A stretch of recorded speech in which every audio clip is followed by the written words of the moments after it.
proseso na pag-limit namin. Pagkatapos namin na ma-express, no? Pag-flashing namin yan, then ligtech. Okay? So ito yung paggawa namin na general ang ginagawa natin. Ano bang ibig sabihin ng general exhaust service? Ginagawa namin yung evaporator, tapos yung condenser, compressor. Yan, pagkatapos namin na ma-express ang linisan yan, ipa-flashing namin ito. Tapos test. So ito na yung evaporator niya. Ayan, ito yung evaporator na. Pa-flashing natin yan. Gagamitin natin ng nitrogen. Ito yung condenser niya. Pa-flashing din natin yan. Na-explain na rin na-explain na natin yan. Pa-flashing na rin. Tapos test. At saka ito na rin yung compressor niya. Dahil lalagyan na rin natin ng panibagong langis compressor. Okay? Napakondisyon natin lahat yan. Dito yan sa Mitsubishi Mirage na 2017 model. Alright, kukondisyon natin ito. Palalamigin natin ito. Pasok tayo ng evaporator.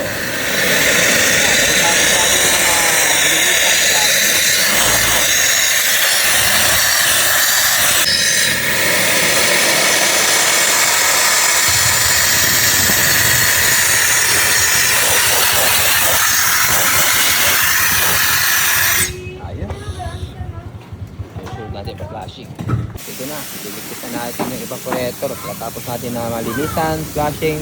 Tapos ito na, leak test. So tatlong proseso ang paggawa namin dito para sure po. Yan. Lulubog natin dito sa mahiwagang gramo. At saka sa pag-leak test, kailangan matyaga tayo. Minsan, paglubog mo ay walang leak. Pero pag nagsagan mo na pala na matagal, mayroong napakaliit. Ito yung mga paggawa namin dito mga boss. Kailangan na matyaga tayo sa pag-leak test natin. Alright, so dito yung mga boss sa Mitsubishi Mirage. Ginawa namin lahat, general eco service. Evaporator, condenser, at saka yung compressor. Lagyan natin ng panibagong langis ng compressor. So dito yan, in-spray na namin itong radiator. Yan. Tapos yung hose fittings, pina-flashing din namin yan para sure bore quality yung lamig. Alright, so ito. Oh, ito yung gamit namin na pang-flashing. Okay, thank you. Lalagyan natin yan. Flashing tayo ng clean tayo ng condenser. Dapat na nilinis natin yung condenser na kinabayan. Yan, pagkabak natin na malinisan yan. Tapos, pinag-flashing natin, then test. So, ganito yung proseso na paggawa namin. Pinahaba namin yung condenser para quality namin. Alright. Maraming po sa malilinis natin sa condenser na kinabayan. Hindi lang iba po nito lang nililinis. Kailangan malinisan sa condenser. Kaya minsan ay nalalabag dahil sobrang sila ng condenser. At talaga rin dito, may spray na rin natin sa mga buhay. Okay. Ayan.